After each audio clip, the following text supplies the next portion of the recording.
భద్రాద్రి కొత్తగూడెం జిల్లా ఇల్లందులో రైతులకు అవస్థలు తప్పడం లేదు. సరైన మార్కెట్ వ్యవస్థ లేకపోవడంతో పండిన పంటను దళారుల చేతిలో పెట్టి నష్టపోతున్నారు అన్నదాతలు. ఇల్లందు మార్కెట్ యార్డ్ నిరుపయోగంగా మారింది. కొనుగోలు జరగకపోవడంతో రైతు గిట్టుబాటు ధర లభించడం లేదు.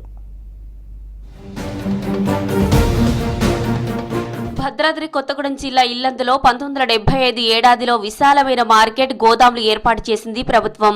ఇల్లందు, గుండాల, ఆళ్లపల్లి, టేకులపల్లి, కామేపల్లి, కారేపల్లి, గార్ల, బయ్యారం మొత్తం 8 మండలాల రైతుల కోసం ఈ మార్కెట్ నిర్మాణం చేశారు. కొంతకాలం వరకు రైతు ఉత్పత్తులు మార్కెట్లో కొనుగోలు బాగానే జరిగాయి. ఆ తర్వాత 40 ఏండ్లుగా పంటల కొనుగోళ్లు, అమ్మకాలు జరగలేదు. లైసెన్స్ ఉన్నా లైసెన్స్ లేని వ్యాపారులు గ్రామాలలో తక్కువ ధర చెల్లించి రైతు పంటను కొనుగోలు చేస్తున్నారు. ఫలితంగా పంటలకు గిట్టుబాటు ధర రాక రైతులు ఇబ్బందులు పడుతున్నారు. ట్రేడర్స్ ఎంతమంది ఉన్నారు, చిల్లర వ్యాపారులు ఎంతమంది ఉన్నారు, వాళ్ళని గుర్తించి బైరం మండలంలో చిల్లర వ్యాపారుల మీద రైడ్ జరిపించి అన్ని మండలాల్లో ఈ విధంగా చేసి ఎవరు అయితే వ్యాపారస్తులు ఉన్నారు, లైసెన్స్ దారులు ఎవరు ఉన్నారు, లైసెన్స్ లేని వాళ్ళు ఎవరు ఉన్నారు, వాళ్ళందరినీ గుర్తించి చట్టపరమైన వాళ్ళ మీద చర్యలు తీసుకొని టాటా తీసుకొచ్చి ఒక కేసు కూడా నమోదు చేయడం జరిగింది. మార్కెట్ యార్డుకు విశాలమైన గోదాములున్నాయి. ఆఫీస్ గదులు, అధికారులు